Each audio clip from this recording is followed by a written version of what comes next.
தேர்தலுக்கு முன்பும் விஜய் முதல்வரான பிறகும் தமிழக வெற்றிக் கழகம் சமூக வலைதளங்களில் பல பொய்யான தகவல்களை பரப்பி வருவதாக தி ஹிந்து ஊடக நிறுவனம் ஆதாரத்துடன் விமர்சித்துள்ளது.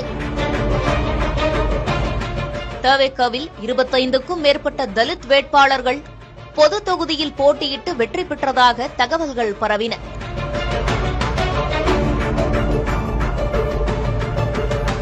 ஆனால் சங்கராபுரம் பொது தொகுதியில் மட்டுமே தவேக சார்பில் தலித் வேட்பாளர் நிறுத்தப்பட்டதாகவும் அவரும் தேர்தல் முடிவில் 3ஆம் இடமே பிடித்துள்ளார் என்றும் தி ஹிந்து நிறுவனம் அம்பலப்படுத்தியிருக்கிறது. தவேக வேட்பாளர்கள் பலரும் ஏழைகள் என்றும் டீக்கடை உரிமையாளர், ஆட்டோ ஓட்டுநர் போன்றோர் எம்எல்ஏ ஆகியிருப்பதாகவும் செய்தி பரப்பப்பட்டது. கூடவே தவேக வேட்பாளர்களில் பெரும்பாலானோர் பட்டப்படிப்பு முதல் PhD வரை படித்துள்ளதாகவும் தகவல்கள் வெளியாகின. இதுவும் உண்மையில்லை என்பது தவேக வேட்பாளர்களின் வேட்புமனுக்கள் மூலமே தெரியவந்துள்ளது. முக்கியமாக தவேக ஆட்சியில்தான் முதல் பெண் அமைச்சர் பொறுப்பேற்றதாக பகிரப்படும் தகவல்களும் அடிப்படை அறமற்றது என தி ஹிந்து ஊடகம் விமர்சித்துள்ளது.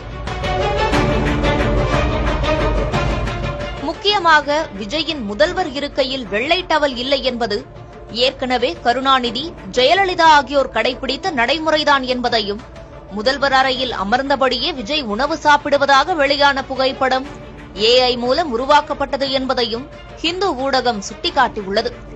இதேபோல் தவேக தொடர்பான பெரும்பாலான செய்திகளிலும் பொய்யான தகவல்கள் இணைக்கப்படுவதாக தி ஹிந்து ஊடகம் ஆதாரங்களுடன் விமர்சித்துள்ளது.